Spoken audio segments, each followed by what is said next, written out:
언약은 방향입니다. 방향. 하나님의 말씀, 하나님의 언약은 우리가 어느 방향으로 걸어가야 할지 그 지점을 설명해 주는 거죠. 그래서 우리 인생의 방향이 정해져 있으면 느리게 가든 돌아가든 갑니다. 그런데 방향이 없으면 그때부터 문제가 생기는 거죠. 내 생각과 내 열심으로 이곳인가 보다 하고 갔는데 알고 보니 엉뚱한 우상이 서 있고, 여긴가 보다 갔더니 또 엉뚱한 일들이 벌어지는 것이 우리의 인생입니다. 그러니 날마다 우리의 삶에 하나님의 언약이 나를 이끌어가고 있는지를 고민하고 그 방향을 제대로 따라가고 있는지를 살펴보지 않으면 어느덧 세상으로 가 있게 되는 거죠.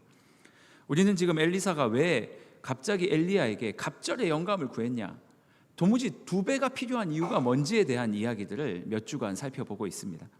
첫 번째는 하나님의 말씀에 권위가 없어서 그랬죠. 두 번째 주에는요, 지도자들의 문제가 심각했다 그랬어요. 백성을 사랑하지 않았다 그랬어요. 오늘 말씀은 세 번째 이유입니다. 오늘 문제는요, 백성들의 문제였습니다. 저는 어릴 때 장난기가 참 많았어요. 전혀 그렇게 보이지 않잖아요. 어릴 때부터 진지하게 생겼는데 장난기가 얼마나 많았냐면, 친구들하고 모여가지고 중학교 때로 기억하는데 정확하진 않아요. 친구들하고 모이면 그렇게 장난 전화를 걸었어요. 막 눌러가지고 받으면 괜히 남의 집에 전화해서 짜장면 집이지요 그래요. 아닌데요, 죄송합니다 하고 끊어요. 또 그 집에 전화를 해서 짜장면 집이지요, 아닙니다, 단무지 2그릇이요 그러고 끊어요. 옛날의 말이에요. 이거 경찰에 잡혀가는 거 아니죠? 장난기가 많아가지고 친구들과 재밌는 추억도 참 많았습니다. 여러분들도 그러지 않으셨습니까? 막 돌 던지고, 그렇죠? 저만 장난기가 많았던 것 같은데, 오늘 본문에 보면 이스라엘 백성들 중에 장난기가 참 많았던 아이들에 대한 이야기를 하고 있습니다. 오늘 본문은 이런 이야기입니다. 갑자기 엘리사가 이제 물 근원을 다 고치고 나서 베델로 올라가고 있는데, 그 베델쯤 다 갔는데 그 성에 있던 아이들이 나와가지고 갑자기 엘리사에게 이렇게 말을 했답니다. 대머리여 올라가라, 대머리여 올라가라. 성경은 뭐라고 말하냐면 아이들이 와서 엘리사를 그렇게 놀려댔대요. 참 버르장머리 없는 그렇죠? 잘 못 배운 것 같아요. 그랬더니 엘리사의 반응은 더 웃겨요. 갑자기 그 아이들을 저주하기 시작해요. 저주를 내렸는데요, 하나님의 반응은 더 대단합니다. 갑자기 수풀에서 암콤 2마리가 나오더니 그 42명의 아이들을 찢어 죽였더라. 여러분 이해가 되십니까? 이게요, 성경의 난제 중에 하나인 본문이에요. 어떻게 하나님이, 아니 그 놀린 거, 그래 어른 놀린 거 잘못했지, 하지만 그거 놀렸다고 곰을 보내서 죽일 것까지야 있냐, 이게 말이 되냐, 이게 오늘 본문이거든요. 그런데 여러분, 이렇게도 생각할 수 있지만 사실 성경의 맥락을 조금 더 자세히 살펴보면 왜 하나님께서 그런 일을 벌이셨는지를 우리가 이해할 수 있죠. 오늘 본문에 등장하는 히브리어 작은 아이들이라는 뜻의 히브리어 네아림 켄타님이라는 이 단어는요, 단순한 어린아이들을 얘기하는 게 아니에요. 사실 성경을 다시 써야 돼요. 어떻게 써야 되냐면 42명의 젊은이들이라고 바꿔야 됩니다. 이 단어는요, 아이들이 아니라 젊은 사람들, 청년을 말하는 단어입니다. 그러니 엘리사를 조롱했던 사람들은 어린, 아무것도 모르는 아기들이 아니었어요. 그 시대를 짊어지고 가야 할 가장 힘 있는, 육체적으로 가장 힘이 센 청년들이었다라는 거죠. 무려 청년들 42명이었어요. 왜 이 열왕기 하는 자꾸 숫자를 얘기를 해요?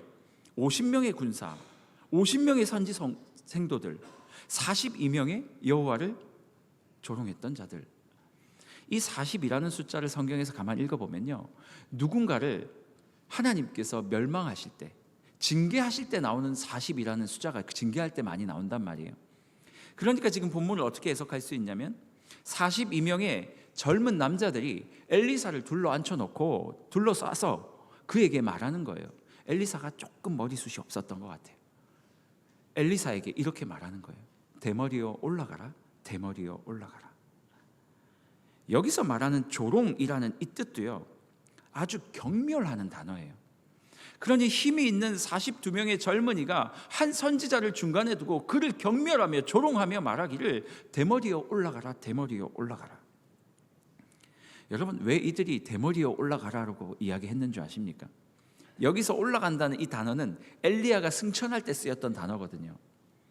그러니까 엘리사한테 이야기하는 거예요. 어이 엘리사, 네가 엘리야의 후계자라며. 너도 한번 올라가 봐라. 너도 한번 올라가 봐라.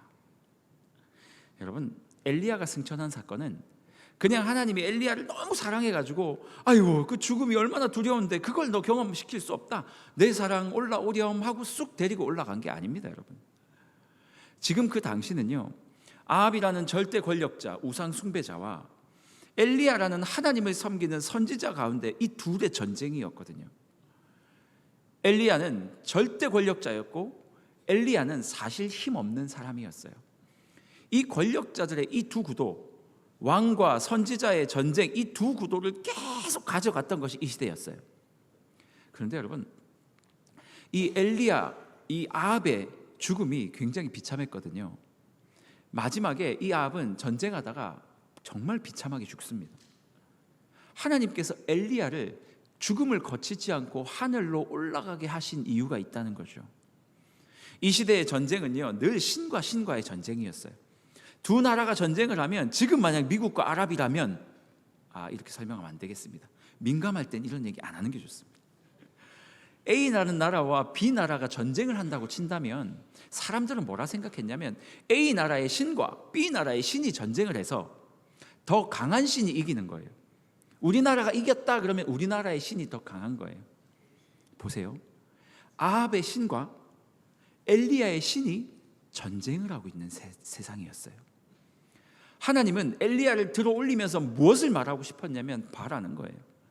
너희들이 섬기던 이 바알신 말이야, 너희들의 바알신은 그 왕을 그렇게 비참하게 죽이는 신이고, 나 여호와는, 엘리야의 신 나 여호와는 엘리야를 죽음을 거치지 않고도 하늘로 들려 올라갈 수 있게 하는 하나님이다.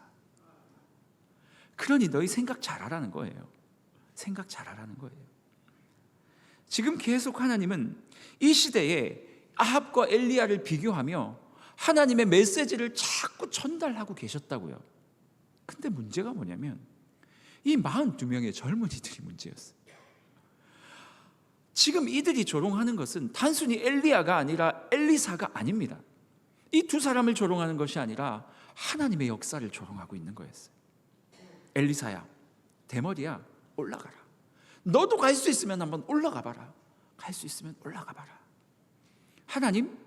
그 하나님이 그런 역사를 벌였다고? 아니, 나는 못 믿겠는데 너도 한번 해봐 그러면. 지금 난리도 아닌 거죠. 여러분, 도대체 어떻게 이 청년들이 이 지경이 됐냐는 거예요. 어떻게 이스라엘의 허리가 돼야 돼요? 여러분, 지금 이스라엘이 북왕국이긴 하지만 여전히 하나님께서 선택하셨던 백성 아니었습니까? 그런데 이 나라의 젊은이들이 어떻게 이 지경까지 타락하고 하나님을 떠나 있고 하나님의 말씀을 믿지 못하며 이렇게 살아가고 있냐고요. 우리는 여기서 질문해야 돼요. 도대체 어떻게 이스라엘에 이러한 세대가 나왔을까? 이 하나님을 조롱하는 세대는요, 하루아침에 만들어지지 않아요. 그 뿌리는 여로보암의 죄로부터 시작되었어요. 솔로몬 이후에 여로보암이 솔로몬의 아들과 함께 잘 살았으면 돼요. 하나님의 언약이 다윗과 솔로몬과 그의 아들들로 쭉 이어져서 예수님이 오시겠다고 하셨으니까. 그래서 그 예수님이 올 때까지 너희가 이 세상에서 잘 살면 그 예수로 말미암아 이 땅을 내가 구원할게 라고 말씀하셨으니까 이 언약 때문에라도 이 여로보암이요, 르호보암 즉 솔로몬의 아들 밑에 있었어야 돼요. 그런데 여로보암은 그 솔로몬 시대에 고생을 많이 했기 때문에 나 더 이상 그 고생 못하겠다 하고 10지파를 데리고 집을 나가버린 거예요. 그래서 북이스라엘을 만들어 버린 거죠. 두려웠어요. 북이스라엘을 만들어 놓고 나니까 북이스라엘 왕국 사람들이 다시 예배한다고 예루살렘으로 갈까봐 두려워서 베델과 또 어디예요? 사마리아에 금송아지를 만들어 놓고 거기서 우상 숭배를 일부러 정치적으로 시킨 거예요. 국가가 말이에요. 그러다 보니 어떻게 됩니까? 이 젊은이들은 어렸을 때부터 하나님의 이름을 듣기는 했지만 자기 눈앞에 보이는 건 금송아지니까, 자신의 왕인 아합이 극진히도 바알을 섬기니까 가끔 교회는 나오지만 가끔 금송아지 앞에 나왔어요. 뭐 교회라고 할 수도 없겠지만, 하지만 그들은 늘 아합이 섬기는 바알을 바라보고 있었고 그 교육들을 받으며 살았던 것이 이 시대의 젊은이들이었어요. 북이스라엘에. 그러니 뭐 어쩔 수 없죠. 그들은 하나님을 몰랐고 그들의 삶의 언약, 방향을 제시해주는 그 말씀 없었어요. 그들은 그저 바알과 함께 살았던 백성이었습니다. 그러니 하나님께서 아무리 말씀을 하셔도, 엘리사가 아무리 하나님 말씀을 해도 이들이 못 듣는 거예요. 여러분 생각해 보세요. 방금 엘리야가 승천했다는 이야기 들었고 엘리사가 물 근원을 치유해주는 놀라운 말도 안 되는 기적을 베풀었잖아요. 그 기적 다 이야기 들었을 텐데 그 이야기를 듣고 베델로 오는 엘리사에게 선생님 정말 수고하셨어요, 이것도 아니고 대머리여 올라가라, 대머리여 올라가라. 지금 엘리사를 저주하고 있는 것이 아니라 조직적으로 하나님을 경멸하며 저주하고 있는 그들에게 엘리사가 이야기했던 거예요. 저주를 받을지어다. 그리고 하나님은 그들에게 암콤을 보내셨고 너무나도 말도 안 되는 일들이 벌어진 거죠. 여러분, 우리의 삶을 좀 돌아봤으면 좋겠습니다. 이 언약이 여러분들의 삶을 이끌고 있습니까? 언약이 사라지면 끝이에요. 내 손에 뭐가 쥐어져 있든 아무 상관없어요. 내가 얼마나 큰 명예를 가졌든 아무 상관없습니다. 내가 얼마나 찬양을 잘하든 아무 상관없습니다. 하나님의 언약이 나를 이끌고 있는가가 중요한 거예요. 심지어는요, 더 충격적인 사실이 있는데 지금 이 일이 벌어진 장소가 어디냐면 베델이라는 거예요. 베델이 어떤 곳인지 아시죠? 베델은 히브리어로 하나님의 집이라는 뜻이에요. 야곱이 형 에서를 도망 나와가지고 막 가다가 너무 피곤해서 돌베개를 베고 딱 누웠는데 꿈속에서 하나님께서 나타나셔서 사닥다리를 보여주시고 그에게 언약을 전수하기 시작하셔요. 야곱아, 너 그거 아냐? 너는 지금 도망자의 신세지만 내가 너에게 언약을 줄 거야. 이 언약이 어떤 언약이냐면 너의 조상 아브라함에게 줬던 언약이고 또 더 가면 아담까지 시작되겠지만, 그리고 너의 아버지에게 이삭에게, 그리고 너 야곱에게 내가 지금 언약을 전수해 줄 거니까 너는 걱정하지 마라. 이 언약이 너의 삶을 지킬 거야. 이 언약을 이루기 위해 예수 그리스도께서 이 땅에 오시는 그 약속을 이루기 위해 너에게 주어진 일이 딱 요만큼 있는데, 그 일을 하기 위해서 네가 그 자리에 머물러만 있으면 하나님께서 언약을 위해서라도 너를 지켜주실 거다. 야곱이 그날 하나님을 만났고요, 그날 그 이름을 벳엘, 하나님의 집이라고 말하고, 하나님, 제가 반드시 이곳으로 돌아오겠나이다, 반드시 돌아오겠나이다. 야곱이 창세기 28장에서 하나님께 그 이야기를 한 거거든요. 그런데 지금 이 베델은 어떻습니까? 하나님의 약속, 하나님의 언약이 주어졌던, 우리로 치면요 처음 시작되었던 교회예요. 그런데 그 교회에 살고 있는, 그 언약이 있어야 할 그 자리에 살고 있는 42명의 바알신을 섬겼던 하나님의 자손들. 이 말이 어렵네요. 어떻게 바알신을 섬긴 하나님의 자손입니까? 그들의 상황은 어때요? 대머리여 올라가라. 하나님을 저주하고 있는 거예요. 여러분, 이게 말이 됩니까? 언약이 사라지면 이렇게 되는 거예요. 내 인생에 하나님의 언약이 나를 이끌고 가지 않으면 이렇게 되는 거예요. 여러분의 삶에는 언약이 있습니까? 뭐 때문에 살아가셔요? 일 엄청 좋아하시는 분들 계시죠? 점검하셔야 됩니다. 일해야겠다고, 일 너무 좋아서 하나님 앞에 나올 수 없는 정도로 일에 미쳐 산다면 그것도 점검해야 됩니다.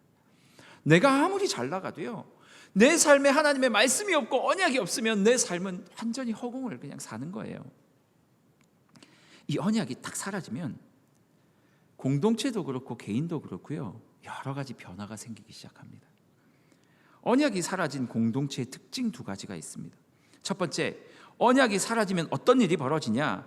첫 번, 하나님의 말씀을 신뢰하지 않는다라는 거예요. 언약이 사라지면 하나님의 말씀을 신뢰하지 못해요. 아무리 강단에서 말씀을 선포해도요, 나와는 상관없어요.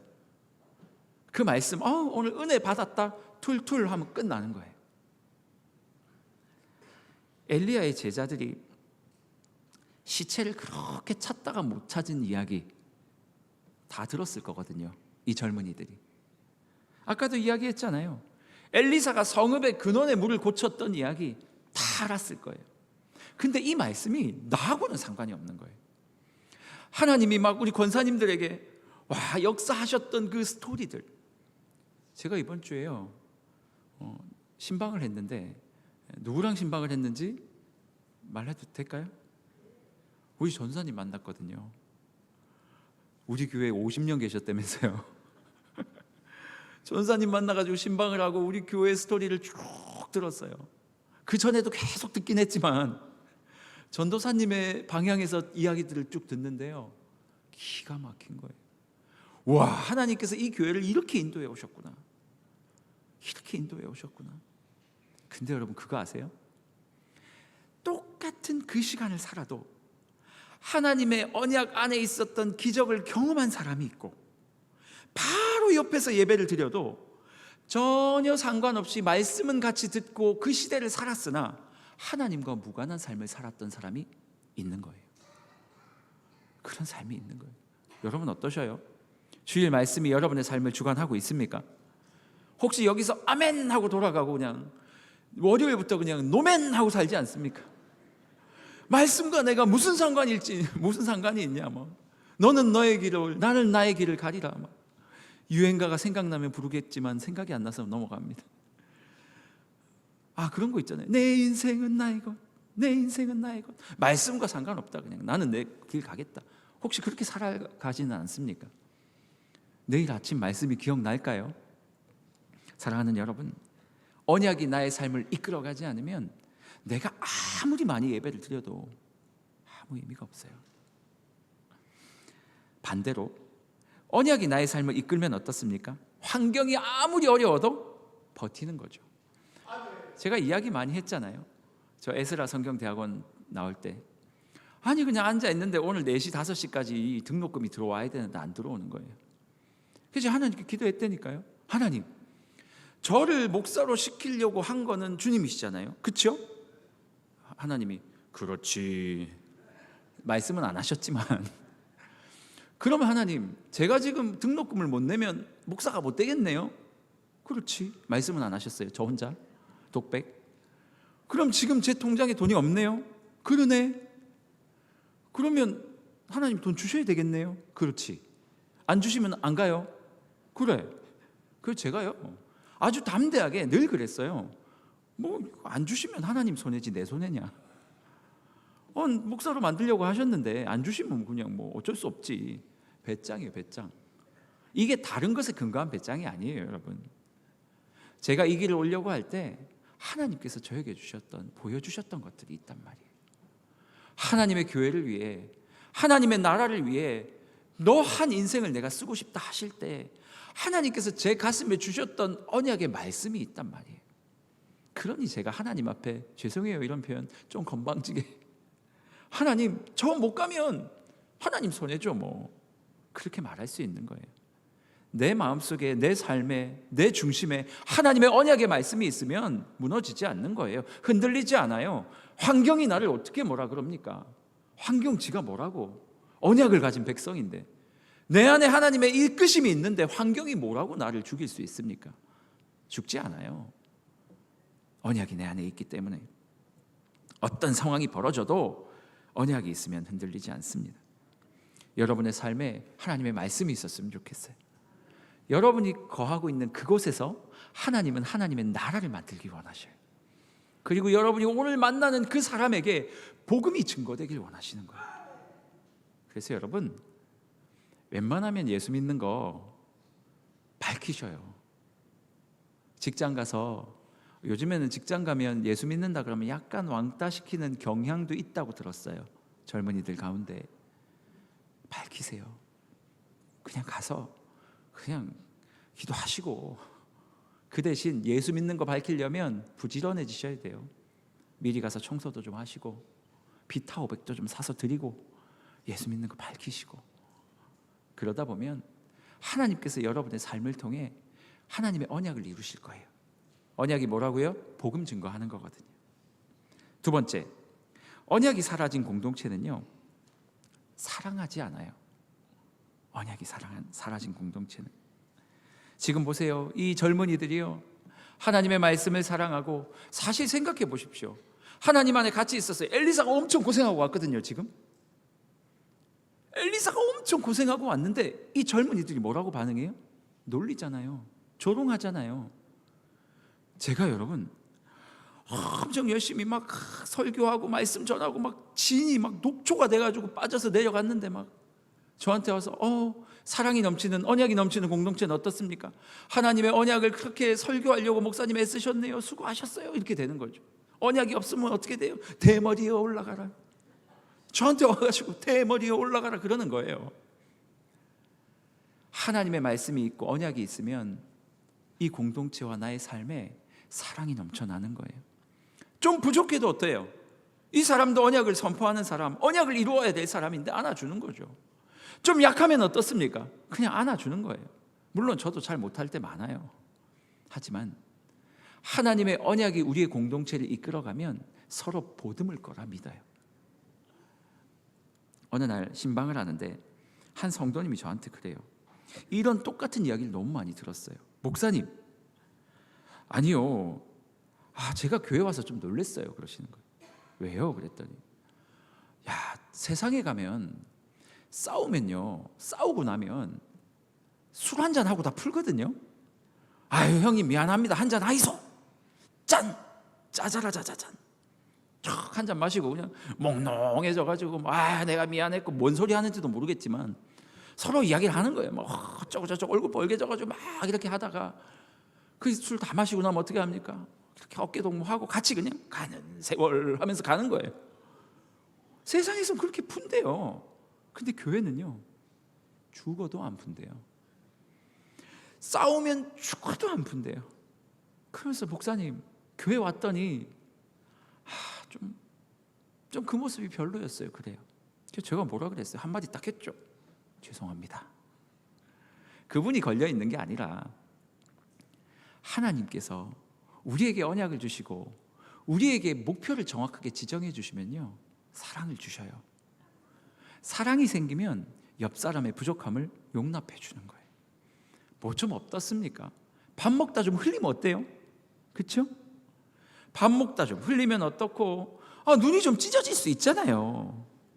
그래서 나를 볼 때마다 자꾸 째려보는 것 같아. 그럼 물어보면 되죠. 눈이 작으시네요. 째려본 거 아니죠? 또 째려보면 어때요? 서로 그 사람의 삶을 알아가고 그 사람을 용납해주고 그 사람과 함께 가는 거거든요. 이 교회에 언약이 없고 목표가 없으면요, 그거 용납 안 돼요. 예수 그리스도의 복음을 전하기 위해서 모였습니다. 우리는 지금부터 하나님 나라의 군사로 복음 전하는 교회가 되고 사람을 사랑하는 교회가 될 것입니다. 이것을 모토로 딱 정하면 좀 약해도 부족해도 안아주고 사랑하고 복음 전하러 가는 건데, 이게 안 되면 어떻게 됩니까? 모여서 우리끼리 싸우는 거죠. 여러분 기억하십시오. 하나님의 언약이 우리 안에 있으면 사랑이 생겨요. 그 사랑은요, 내가 좋아하는 사람을 사랑하기 위한 사랑이 아닙니다. 여러분, 제가 금요일 날도 얘기했는데 권사님들 막 30년 50년 같이 사셨잖아요. 그렇죠? 너무 사랑하고 그냥 하루만 안 보여도 그냥 속이 쓰리고 좋죠. 얼마나 좋아요. 그것도 사랑이에요. 근데 교회 와서도 30년 50년 사셨던 분들만 손 딱 잡고 아무도 못 들어오지 마. 우리끼리 얼마나 잘하는데 우리는 눈빛만 봐도 서로를 알 수 있어. 아무도 들어오면 안 돼. 너는 눈빛을 보니 내가 모를 것 같아. 들어오지 마. 이건 사랑 아니에요.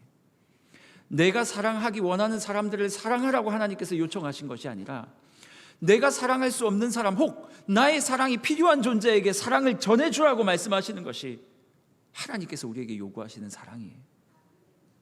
여러분, 빈틈이 좀 있었으면 좋겠어요. 빈틈. 너무 완벽하게 우리끼리 사랑하는 공동체 말고 빈틈이 좀 띄엄띄엄 있었으면 좋겠어요. 그래서 새로운 사람들이, 예수를 처음 믿는 사람들이 누구라도 들어와서 안착할 수 있는 빈틈. 사랑하는 권사님들 한 5분 계시다고 쳐요. 너무 좋으면 손 잡지 마셔요. 그리고 조금 한 발자국만 뒤에 가서 손을 이렇게 벌리고 계세요. 그 사이사이에 이제 막 신앙을 하는 사람들이 들어와서 그 손을 잡을 수 있게, 그 사람들이 이곳에 뿌리 내릴 수 있도록 내가 사랑해야 될 사람, 나의 사랑이 필요한 사람들을 위해 우리의 마음을 열고 사랑하는 공동체, 그게 언약으로 말미암아 이끌림 받는 공동체란 말이에요. 우리가 그런 교회 됐으면 좋겠습니다. 우리가 그런 교회 됐으면 좋겠어요. 저는요, 우리 사랑하는 청년들에게 마음이 많아요. 제가 청년 사역을 오래 했잖아요. 이 본문을 읽으면서 제 마음이 너무 아팠어요. 혹시 우리 교회 청년들은 이 상황은 아닐까? 아니, 이 땅의 청년들은 어떻게 해야 되지? 이 친구들이요, 어디를 가야 할지, 어디로 자신의 인생을 목표를 정하고 올인해야 될지 꼭지점이 없는 거예요. 뭐가 없어서요? 언약이 없어서. 제가 사랑하는 친구 목사님이 한 명 있는데 만나서 이제 이야기를 좀 들었어요. 한 10년 전에 개척을 했고요. 처음 개척할 때 한 10명 정도로 시작을 했고, 다른 지역에 있는데 10명 정도로 시작을 했고, 지금 한 50명 정도 모인대요. 10년 동안. 그리고 몇 번을 실패를 했어요. 여기 교회 들어갔다가 상가교회 들어갔다 쫓겨나고, 저기 갔다 안 되고, 막 이런 일들을 벌였단 말이에요. 근데 이 친구가 저한테 그래요. 진규야, 우리 교회 건축한다 그러더라고. 그래서 제가 속으로, 야, 왜 그래? 왜 그래? 그거 하지 마. 그거 왜 하는 거야? 하지 마. 속으로. 야, 지금 50명 성도가 어떻게, 거기 제일 나이 많은 안수 집사님이 35살이래요. 20살짜리를 데리고 개척한 거예요. 20대 데리고 개척해서 지금 30대가 된 거예요. 야, 이 청년들이요, 교회를 위한 충성이 어마어마해요. 제가 뭐 정확한 걸 다 밝힐 수는 없지만, 이게 건축이라고 해서 이런 교회를 짓는 건 아니고, 이제 상가를 하나 이제 구입을 하는 걸 건축이라고 이야기를 하는데, 그 상가 교회를 사기 위해서 이 청년들이요, 더 이상 얘기하지 않겠습니다. 청년들이 아니고 이제 결혼해서 이제 가정들 다 꾸린 사람들이 또 있고 한데, 기가 막히더라고요. 막 전셋집을 빼고. 오해하지 마세요. 그거 하라는 거 아니에요. 제가 그걸 보면서 뭘 느꼈는 줄 아세요? 이 시대의 청년들이 예수 믿는 걸 싫어한다, 혹은 이 시대의 청년들은 헌신 안 한다, 이게 아니고요. 목표를 못 집어줘서 그래요. 너희들이 가야 할 장소가 여기야라고 우리가 그걸 못 보여준 거예요. 그들은 우리가 청년일 때, 우리 권사님 장로님들이 청년일 때처럼 여전히 가슴에 불이 있고, 여전히 자신의 마음속에 뭔가가 들어오면 불처럼 달려나갈 수 있는 게 우리 청년들이거든요. 그런데 우리가 그 모습을 보여주지 못한 거예요. 우리가 살아가는 꼭지점을 못 보여준 거예요. 가끔 엄마 아빠 삶을 보니까 자꾸 돈의 꼭지점을 찍고 걸어가고 있고, 명예의 꼭지점을 찍고 걸어가고 있고, 가끔씩 교회의 꼭지점을 찍는 것 같은데 교회 가면 또 싸우고 오고. 이게 뭐지? 여러분, 우리 사랑하는 청년들, 우리 성도님들 다 마찬가지예요. 그 언약이라는 명확한 꼭지점이 있으면 저는 불처럼 일어날 수 있을 줄 믿습니다. 어떤 학자가 이렇게 얘기를 합니다. 교회 성장학 학자인데요, 교회에도 주기가 있대요. 한 교회가 개척이 되고 한 20년, 30년까지는 막 부흥을 한대요. 부흥기. 그리고 나서 점점 정체기가 온대요. 그리고 한 4, 50년 지나면 쇠퇴기가 시작한대요. 그런데 이 부흥기에서 쇠퇴기로 넘어가는 동안에 교회가 어떤 일이 벌어지느냐 했더니, 처음에는 예배, 말씀, 전도, 막 서로 사랑, 이런 것들이 뜨거운 교회였는데 점점 교회에 제도가 생기기 시작하는 거예요. 9시 예배. 예배 시간은 경건해야 된다. 첫 번째 순서 딱딱딱딱. 모든 것들이 생기고, 아니면 우리 교회는 1년에 이런 행사를 해야 돼. 뭐 힘들든 뭐 하든 해내야 돼요. 그러면서 그 모든 것을 진행하는데 에너지를 다 쓰는 거예요. 5월달에 뭐, 6월달에 뭐, 7월달에 뭐, 8월달에 뭐. 거기에다 에너지를 다 쓰다 보니까 교회가 이 자기들이 가지고 있는 구조와 이것들을 유지하기 위해서 애쓰는 곳이 되어버리는 거예요.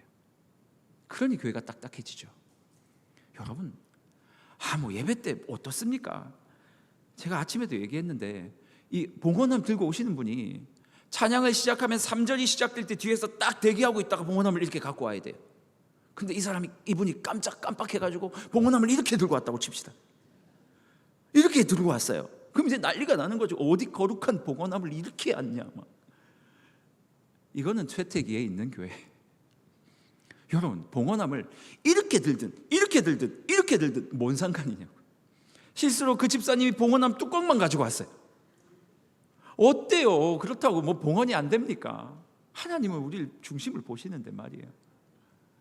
여러분, 우리 성도님들, 우리 교회가 다시 한번 언약의 꼭지점을 회복하는 교회가 됐으면 좋겠어요. 그래서 하나님께서 주신 언약을 지키기 위해 우리가 존재한다. 그 언약을 위해서 우리가 지금 예배한다.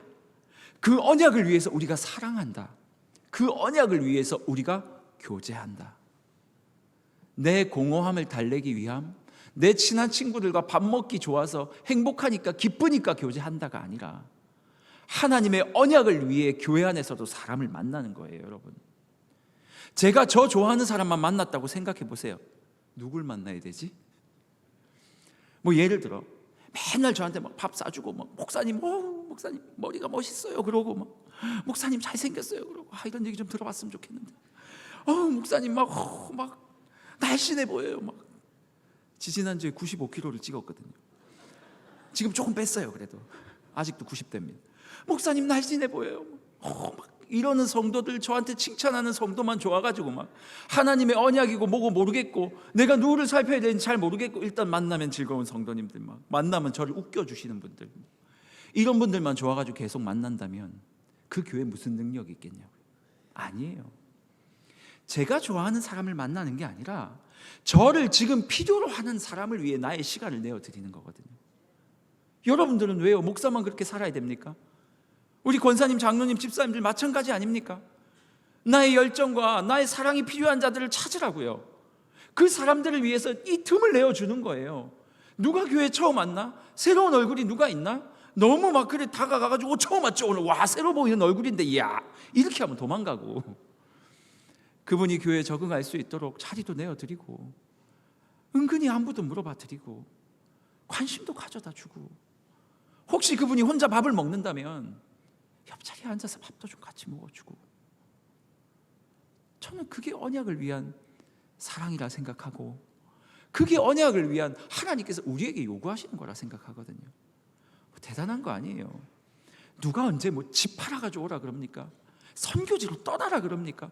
주를 위해 목숨을 바치라 그럽니까? 그런 거 아니에요. 하나님 믿는 거는 옆 사람, 혼자 밥 먹는 사람을 위해 밥같이 먹어주는 게 그게 사랑이고, 어색해하는 사람을 위해 자리를 내어주고 그들을 품어 안아주고 좀 실수해도 안아주고 모른 척 해주고,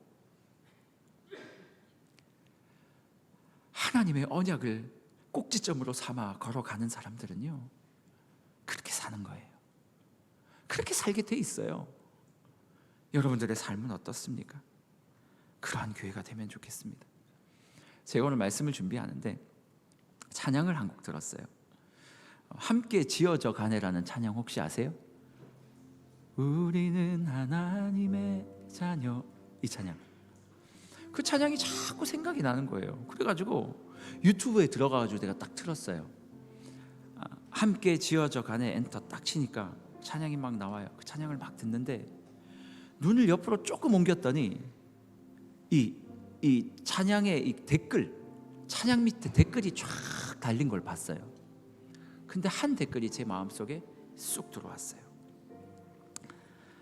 읽어드릴게요. 제가 봤을 때는 20대 초반 정도의 자매가 아닐까 싶은데, 매일 이 찬양을 들을 때마다 방에서 혼자 울어요. 저희 아빠가 9월 마지막 주에 심장마비로 먼저 천국 가셨는데 아빠가 너무 보고 싶은데 유유. 엄마 오빠 앞에서 아빠가 보고 싶다고 이야기도 못하니까 너무 힘들어요. 다 보고 싶을 거니까. 아빠 가시고 공황도 심해지고 우울증도 올까봐 너무 무서워요. 이 찬양 들으면서 위로받고 있어요. 유유. 감사합니다. 근데 제가 감동한 것은 이 자매의 댓글이 아니고요, 이 자매를 위해 쓴 그 다음 사람의 댓글이에요. 얼마나 힘들고 아프실지. 사랑하는 자매님, 한 번 얼굴도 모르고 이름도 모르고 어디 사는지도 모르는데 사랑하는 자매님 힘내세요. 이 글을 읽고 자매님 위해 기도합니다.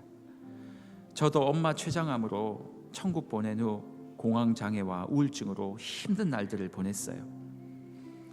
말씀, 찬양, 예배, 기도를 받으시는 아버지께서 치유해 주셨습니다. 고난은 변장된 축복이라 불안할 때 찬양을 들으시며 걸으시기를 추천해요.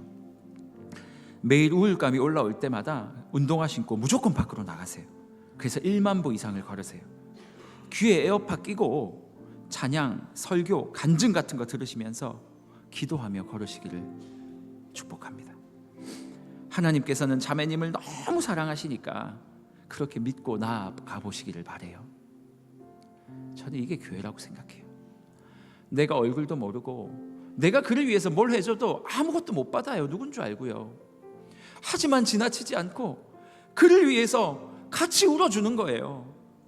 누군지도 모르고 어느 지역 사는지도 모르지만 하나님의 자녀 안에 같이 언약을 향해 걸어가고 있는 사람들이니까 내가 이 자매를 위해서 기도하겠다고, 내가 당신의 그 아픔을 끌어안겠다고.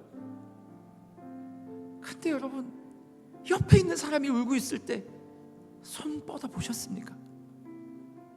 같이 아파하고 계세요? 찔리면 같이 찌르는 게 우리잖아요. 아니에요. 하나님의 언약이 우리 공동체 가운데 임하면 우리 안에 사랑이 넘쳐날 겁니다. 우리가 가야 될 목표가 분명해지니까 그 사랑을 보여주며 걸어가는 우리 성도님들을 보면서 우리 젊은이들도 목표점을 찍을 거예요. 그리고 나도 저 언약을 위해 저 사랑하며 걸어가겠다는 거죠. 전 우리 교회가 사랑이 회복됐으면 좋겠어요. 하나님의 언약이 회복됐으면 좋겠어요. 그래서 우리 어른들부터 시작해서 우리 젊은이들까지 자신의 온 열정을 주님을 위해 바치다가 그렇게 주님께 부르심 받는 그러한 공동체가 되었으면 좋겠습니다. 우리 같이 한번 이 찬양 부를 때요, 모르시는 분들은 그냥 들으세요. 아시는 분들은 같이 했으면 좋겠습니다. 이렇게 찬양할까요? 우리는 하나님의 자녀, 주 사랑 안에 우리, 주 사랑 안에 우리 거할 때 주님 나를 사랑하신 것 같이 우리도 서로 사랑할 수 있네. 우리는 주의 몸된 교회,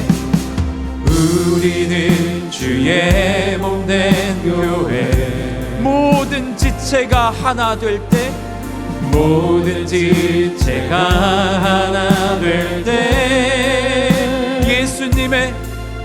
예수님의 마음을 닮아가며 고통과 즐거움 함께 나누네. 하나님 안에서 우리 서로 이어져 주가 거하실 성전이 되네. 모퉁이 돌 되신 예수와 하나 되게 하신 성령 안에 함께. 우리 다 같이 일어나서 후렴 한 번 더 찬양합니다. 하나님 안에서 우리 서로 이어져 주가 거하실 성전이 되네. 모퉁이 돌 대신 예수와 하나 되게 하신 성령 안에 함께. 다시 한번 온 마음을 다해 하나님 안에서 우리 서로 이어져 주가 거하실 성전이 되네. 모퉁이 돌 대신 예수와 하나 되게 하신 성령 안에 함께 지어져 가네. 여러분, 우리 같이 한번 기도하기를 원합니다. 여러분 자신을 위해, 또 우리 젊은이들을 위해 한번 기도해 주십시오. 하나님이여, 우리의 삶에 언약의 꼭지점이 찍히게 하여 주시옵소서. 그리고 그것을 이루기 위해 함께 사랑하는 공동체, 함께 사랑하는 우리 자신이 되게 하여 주시옵소서. 주의 이름 찾고 기도합니다. 주여.